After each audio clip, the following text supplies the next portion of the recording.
ಅದೃಶ್ಯ ಕಾಡಸಿದ್ದೇಶ್ವರ ಸ್ವಾಮೀಜಿಗಳಿಗೆ ವಿಜಯಪುರ ಜಿಲ್ಲೆ ಪ್ರವೇಶಕ್ಕೆ ವಿಧಿಸಲಾಗಿರುವ ನಿರ್ಬಂಧವನ್ನು ತೆರವುಗೊಳಿಸುವಂತೆ ಆಗ್ರಹಿಸಿ ಕುಂದಗೋಳದಲ್ಲಿ ಬೃಹತ್ ಪ್ರತಿಭಟನಾ ಮೆರವಣಿಗೆ ನಡೆಯಿತು. ಈ ಹೋರಾಟದಲ್ಲಿ ಸ್ಥಳೀಯ ಶಾಸಕ ಎಂಆರ್ ಪಾಟೀಲ್ ಕೂಡ ಭಾಗವಹಿಸಿದ್ರು.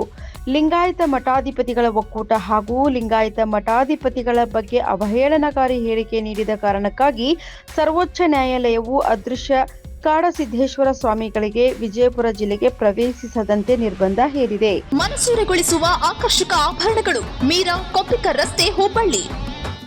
ಈ ನಿರ್ಬಂಧವನ್ನ ತೆರವುಗೊಳಿಸಲು ಒತ್ತಾಯಿಸಿ ಬಸವವಾದಿ ಶರಣರ ಅನುಯಾಯಿಗಳು ಹಾಗೂ ಸಮಾಜ ಬಾಂಧವರು ಶಾಸಕ ಎಂಆರ್ ಪಾಟೀಲ್ ಸಮ್ಮುಖದಲ್ಲಿ ಪ್ರತಿಭಟನಾ ಮೆರವಣಿಗೆ ನಡೆಸಿದ್ರು. ಗಾಳಿ ಮರಿಯಮ್ಮ ದೇವಿ ದೇವಸ್ಥಾನದಿಂದ ಹೊರಟ ಮೆರವಣಿಗೆ ತಹಸೀಲ್ದಾರ್ ಕಚೇರಿ ತಲುಪಿತು.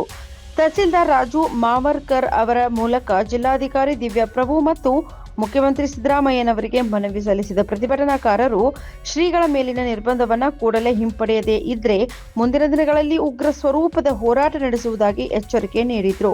ಇದು ಒಂದು ಬರೀ ಮನವಿ ಅಂತ ತಿಳ್ಕೊಬೇಡ್ರಿ, ಇದೊಂದು ಹೋರಾಟ. ಈ ಹೋರಾಟ ಇತ್ತಂದ್ರ ನಾಳೆ ಇದು ಎಲ್ಲಿಗೆ ಹೋಗಿ ಅಂತ ಹೇಳಕ್ ಬರೋದಿಲ್ಲ.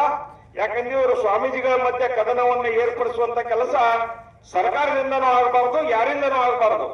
ಇದು ಪೂಜ್ಯರ ಗೌರವವನ್ನು ಕಾಪಾಡಬೇಕು. ಯಾಕಂದ್ರೆ ಪೂಜ್ಯರನ್ನ ಈ ರೀತಿ ನಾವು ಹಾದಿ ಬೀದಿಯಲ್ಲಿ ಮಾತಾಡುವಂಗ ಮಾಡಿದಂತವರಿಗೆ ನಾವು ತಕ್ಕ ಶಿಕ್ಷೆಯನ್ನು ಕೂಡ ವಿಧಿಸಬೇಕನ್ನುವಂತ ಮಾತನ್ನು ಹೇಳಿ ಪೂಜ್ಯರ ಗೌರವಕ್ಕೆ ಇನ್ನೂ ಹೆಚ್ಚು ಗೌರವ ಬರುವಂತ ಕೆಲಸ ನಮ್ಮ ಎಲ್ಲರಿಂದ ಆಗಬೇಕನ್ನುವಂತ ಮಾತನ್ನು ಹೇಳಿ ಇವತ್ತಿನ ದಿನ ನಮ್ಮ ತಹಶೀಲ್ದಾರ್ ಸಾಹೇಬರ ಮುಖಾಂತರ ಈ ಮನವಿಯನ್ನ ನಾವು ಮುಖ್ಯಮಂತ್ರಿಗಳಿಗೆ ಜಿಲ್ಲಾಧಿಕಾರಿಗಳ ಮುಖಾಂತರ ಪೂಜ್ಯರ ನೇತೃತ್ವದಲ್ಲಿ ಹಾಗೂ ಎಲ್ಲ ಪ್ರಮುಖರ ನೇತೃತ್ವದಲ್ಲಿ ಕಳಿಸ್ತಾ ಇದೆ.